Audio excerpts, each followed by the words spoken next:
নমস্কাৰ লাৰ্ণ হবত আপোনালোকক স্বাগতম জনাইছো।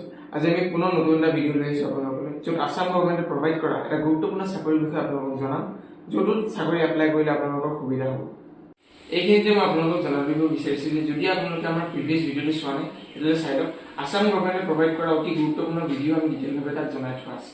যদি আপোনালোকে আমাৰ চেনেলটোত নতুন আহিছে তেতিয়াহ'লে ছাবস্ক্ৰাইব কৰিব, কাষত থকা বেল আইকনটো প্ৰেছ কৰিব নাপাহৰিব। আৰু যদি আপোনালোকে ফেচবুক আৰু ইনষ্টাগ্ৰামত যদি চাই আছে ভিডিঅ'টো তেতিয়াহ'লে আমাৰ পেজটো কিন্তু ফ'ল' কৰিব নাপাহৰিব। ঠিক আছে, এতিয়া আমি ভিডিঅ'টোলৈ আহোঁ। এইটো আসাম গভৰ্ণমেণ্টে প্ৰভাইড কৰা এটা গুৰুত্বপূৰ্ণ পোষ্ট হয়। APSC ৰিক্ৰুটমেণ্ট 2024 ফালৰ পৰা এইটো আহিছে। টোটেল আপোনাৰ 16টা পোষ্ট আছে। এই 16টা পোষ্টৰ ভিতৰত কেইবাটাও ডেজিগনেশ্যন আছে। সেই ডেজিগনেশ্যনছ কেইটা মই আপোনালোকক কৈ দিব বিচাৰিছোঁ। নম্বৰ 1 আছে plant manager, milk taster, rural dairy extension officer, assistant distribution officer. এই কেইটা যিকেইটা ডেজিগনেশ্যনছ আছে এইটো আপোনালোকৰ আণ্ডাৰ ডেইৰী ডেভেলপমেণ্ট ডিপাৰ্টমেণ্ট আসামৰ ফালৰ পৰা আহিব দেই। এই ডেজিগনেশ্যন কেইটাৰ মুঠ আপোনালোকৰ 16টা পোষ্ট ওলাইছে দেই। এই ডেজিগনেশ্যনছ কেইটা আপোনালোকৰ ক্লাছ 1, ক্লাছ 2 এণ্ড জুনিয়ৰ গ্ৰেডৰ হয় দেই। এতিয়া আমি আহোঁ আমাৰ ৰিজাৰ্ভেশ্যন কেটেগৰীলৈ, কাৰণ ৰিজাৰ্ভেশ্যন আজি খুবেই দৰকাৰ হৈ পৰিছে। ৰিজাৰ্ভেশ্যনৰ ক্ষেত্ৰত যদি আমি চাবলৈ যাওঁ তেতিয়াহ'লে ৰিজাৰ্ভেশ্যনৰ ক্ষেত্ৰত আপোনালোকৰ আনৰিজাৰ্ভত পাইছে 9টা চিট পাব, OBC এণ্ড MOBC পাব 4টা চিট, SC পাব 1টা চিট, STP পাব 1টা চিট, STH পাব 1টা চিট। মুঠ আপোনালোকৰ 16টা পোষ্ট ওলাইছে। এই 16টা পোষ্টৰ ভিতৰত ৰিজাৰ্ভেশ্যনৰ কেটেগৰীকেইটা মই অলৰেডি আপোনালোকক জনাই দিলোঁ। এতিয়া আমি আহোঁ আমাৰ ভিডিঅ'ৰ অতি গুৰুত্বপূৰ্ণ টপিকলৈ, আমাৰ চেলেৰী টপিক। আসাম গভৰ্ণমেণ্টে প্ৰভাইড কৰা অতি গুৰুত্বপূৰ্ণ অতি ভাল পোষ্ট হয় এইটো, আৰু ইয়াৰ চেলেৰীও ষ্টাৰ্টিঙতে আপোনালোকক বহুত দেখিব পোৱা গৈছে। যদি আমি মন কৰোঁ ডিটেইলছত তেতিয়াহ'লে চেলেৰী ইয়াত ষ্টাৰ্টিঙতে দিয়া হৈছে যে 30,000ৰ পৰা আৰম্ভ কৰি আপোনাৰ 1,10,000 পৰ্যন্ত আপোনালোকৰ চেলেৰী পাব। লগতে গ্ৰেড পে পাব আপুনি 12,700 টকাৰ গ্ৰেড পে পাব দেই। ইয়াৰ লগতে আপুনি এলাউন্স পাব পে বন্ড 4। ঠিক আছে, চেলেৰী এইটো মুঠ আপোনালোকে পাব দেই। এতিয়া আমি আহোঁ আমাৰ ভিডিঅ'ৰ নেক্সট পৰ্যায়লৈ দেই। চেলেৰীৰ কথা অলৰেডি আপোনাক ক'লোঁ, ৰিজাৰ্ভেশ্যনৰ কথা অলৰেডি আপোনাক ক'লোঁ, পোষ্টৰ বিষয়ে অলৰেডি আপোনাক ডিটেইলছ সহকাৰে জনাই দিলোঁ দেই।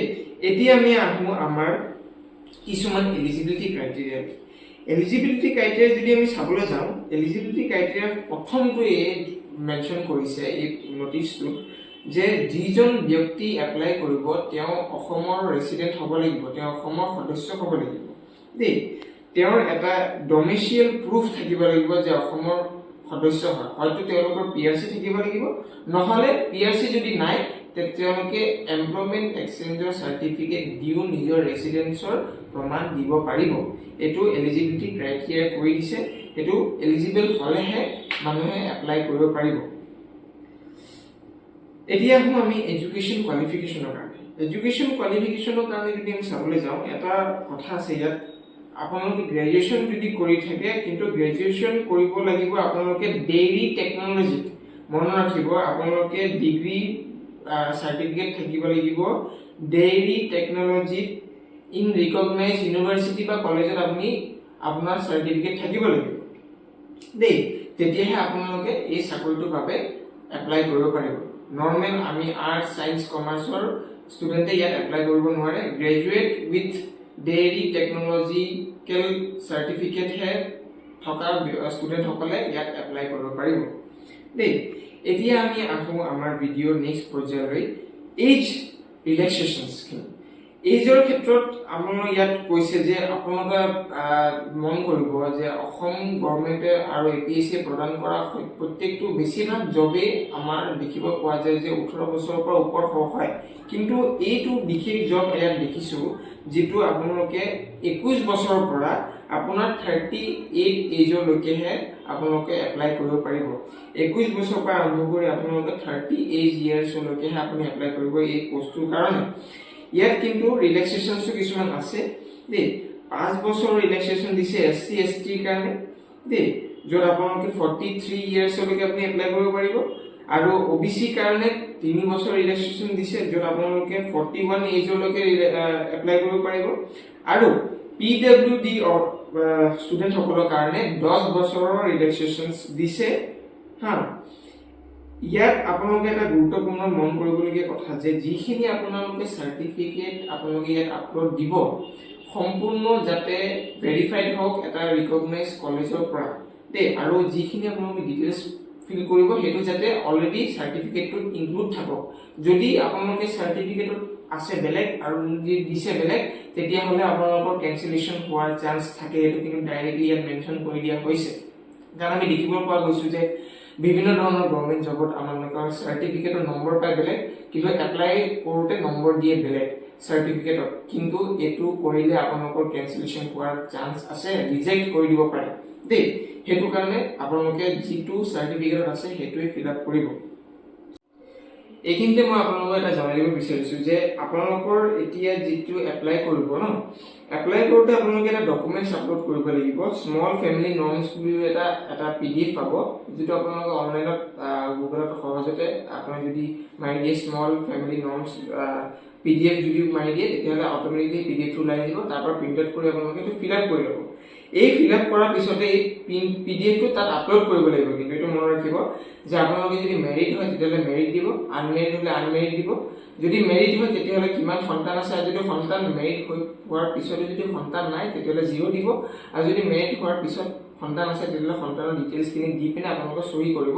আৰু যদি আপোনালোকে মেৰিড নাই আনমেৰিড দি পিনে আপোনালোকে 0 দি পিনে আপোনালোকে চহী কৰি তাত আপলোড কৰিব লাগিব। এইটো ইয়াত দিছে, এইটো আপলোড কৰিবই লাগিব কিন্তু দেই। এইটো ৰেলিভেণ্ট বুলি ডকুমেণ্টছ বুলি কৈ দিছে দেই। ইয়াৰ লগতে এটা কৈ দিছে যে যিখিনি আপোনালোকে ডকুমেণ্টছ দিব সেইখিনি আপোনালোকে কিন্তু PDF সহকাৰে ডকুমেণ্টছ আপলোড কৰিব লাগিব দেই।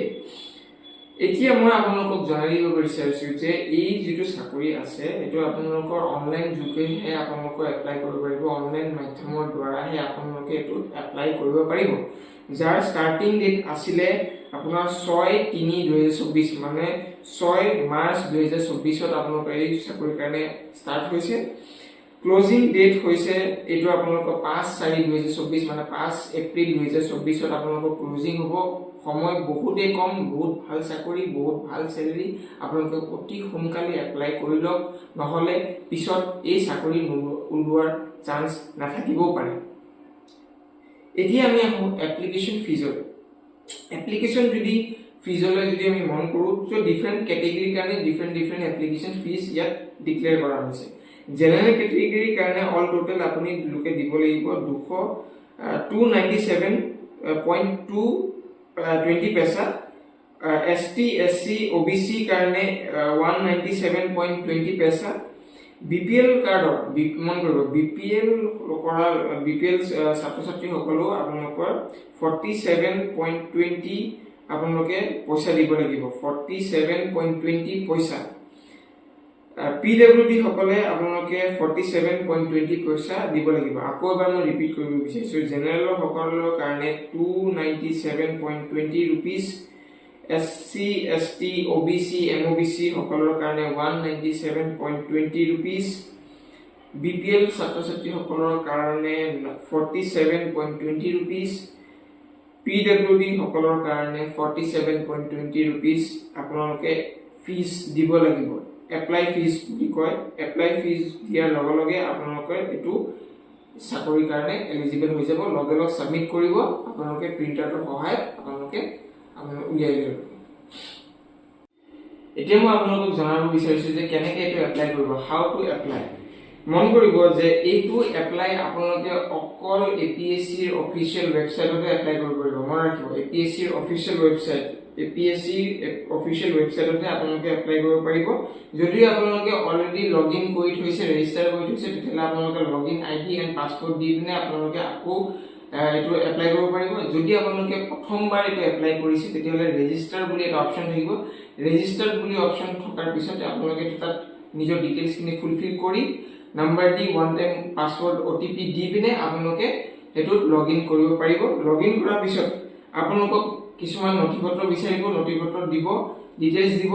আপোনালোকে PDF কিছুমান বিচাৰিব, মানে PDF মানে আপোনালোকৰ যিবোৰ ডকুমেণ্টছ থাকিব সেইবোৰ PDF ফৰ্মেটত আপুনি আপলোড কৰিব লাগিব। সেইবোৰ বিচাৰিব, আপুনি আপলোড কৰি লোৱাৰ পিছত এটা ইম্পৰ্টেণ্ট বস্তু কিছুমান আহিব, যিটো আমাৰ ষ্টুডেণ্টসকলে বহুত মিষ্টেক কৰে। মই আপোনালোকক জনাই দিব বিচাৰিছোঁ যে ফটোৰ চাইজ 50 KB মেক্সিমাম আপোনাৰ হ'ব পাৰিব 200 KB মনত ৰাখিব ফটোৰ সাইজ 50 KB আৰু মেক্সিমাম হ'ব পাৰিব 200 KB ভিতৰত দেই আৰু সেই ফটো ভাগ 3 মাহৰ পুৰণি হ'ব নোৱাৰিব 3 মাহৰ বেছি পুৰণি হ'ব নোৱাৰিব ঠিক আছে সিগনেচাৰটো আপোনাৰ ঠিক এনেদৰে 50 KB আৰু মেক্সিমাম আপোনাৰ 200 KB হ'ব লাগিব আৰু যিখিনি আদাৰ ডকুমেন্টছ আছে এইবোৰ PDF ফৰ্মেটত লোৱা হ'ব দেই এপ্লিকেশন এইবোৰ সব ফিল আপ কৰাৰ পিছত এপ্লিকেশন সেকশন বুলি এটা অপচন খোল খাব এপ্লিকেশন সেকশনটো ক্লিক কৰাৰ লগতে এপ্লাই সেকশন বুলি এটা অপচন আহিব এপ্লাই সেকশনটো ক্লিক কৰাৰ লগতে আপোনালোকে যোনটো পোষ্টত এপ্লাই কৰিব বিচাৰে সেই পোষ্টত আমিতো এতিয়া ডেইৰী ডেভেলপমেন্টৰ পোষ্টত এপ্লাই কৰিব বিচাৰিছো তেতিয়াহ'লে ডেইৰী ডেভেলপমেন্ট অপচনটো সিলেক্ট কৰাৰ লগে আপোনাৰ অটোমেটিকলি সেই নথিপত্ৰখিনি যিখিনি আপুনি ফিল আপ কৰিলে সেইটো তাত এপ্লাই হৈ যাব আপোনালোকে সাবমিট কৰিব পেমেন্ট কৰিব আপোনালোকৰ এপ্লাই হৈ যাব দেই মন ৰাখিব এইটো আপোনালোকে কিন্তু আপোনাৰ এপ্লিকেশন আইডি এন্ড পাসওয়াৰ্ড এটো কিন্তু মন ৰাখিব আৰু যেটো প্ৰিন্টাৰ ওলাব এটো প্ৰিন্টাৰ আপোনাৰ লগত থৈ দিব দেই যিখিনি আপোনালোকে ডকুমেন্টছ দিব PDF ফৰ্মেটত সেইখিনি কিন্তু 2 MB ৰ ওপৰত হ'ব নোৱাৰিব মেক্সিমাম আপোনাৰ 2 MB পৰ্যন্তহে হ'ব লাগিব দেই এইকেইটা কৈছে আপোনালোকে কিন্তু সাবমিট কৰাৰ আগত কিন্তু প্ৰিভিউ কৰি ল'ব দেই প্ৰিভিউ কৰি ল'ব কাৰণ আপোনালোকৰ এবাৰ সাবমিট কৰাৰ পিছত এডিটৰ একো সিস্টেম নাই দেই যদি কেতিয়াবা আপোনালোকৰ যদি পেমেন্টটো ফেইল হৈ যায় বা পেমেন্ট হৈ গ'ল কিন্তু সাকসেস দেখুৱা নাই বা দুবাৰ পেমেন্ট হৈ গ'ল কিন্তু এটা চিন্তা কৰিবলগীয়া একো কথা নাই বেংকে আপোনালোকৰ পইচা উইদিন 5 and 7 ডেজৰ ভিতৰত আপোনালোকক বেংকৰ একাউণ্টত সোমাই যাব দেই যদি আপোনালোকে এপ্লাই কৰি থৈছে কিন্তু পেমেন্টটো কৰিবলৈ কিবা মিস্টেক হৈছে বা পেমেন্টটো হোৱা নাই তেতিয়াহ'লে লাষ্ট ডেট হৈছে আপোনালোকৰ 7/4/2024 7 এপ্ৰিল 2024 পৰ্যন্তহে আপুনি পেমেন্ট কৰিব পাৰিব মনত ৰাখিব পেমেন্ট হে 7/4/2024 পৰ্যন্ত কৰিব পাৰিব আপুনি এপ্লাই কৰিব নোৱাৰিব কিন্তু পেমেন্ট কৰিব হ'লেহে আপুনি 7/4/2024 পৰ্যন্তহে কৰিব পাৰিব দেই এইখিনি আসলে আমাৰ আজিৰ ভিডিও আশা কৰো আপোনালোকে আমাৰ ভিডিও চাই বহুত কথা জানিলে ভাল লাগিলে আপোনালোকৰ লগত কথা পাতি আপোনালোকে যদি কিবা জানিবলগীয়া কথা আছে আপোনালোকে কমেন্টত জনাব দেই আৰু যদি আপোনালোকে এই ইনফৰমেশনখিনি পাই আপোনালোকে যদি ভাল পাইছে তেতিয়াহ'লে আমাৰ চেনেলটো লাইক কৰিব আৰু সাবস্ক্ৰাইব কৰিব নাপাহৰিব দেই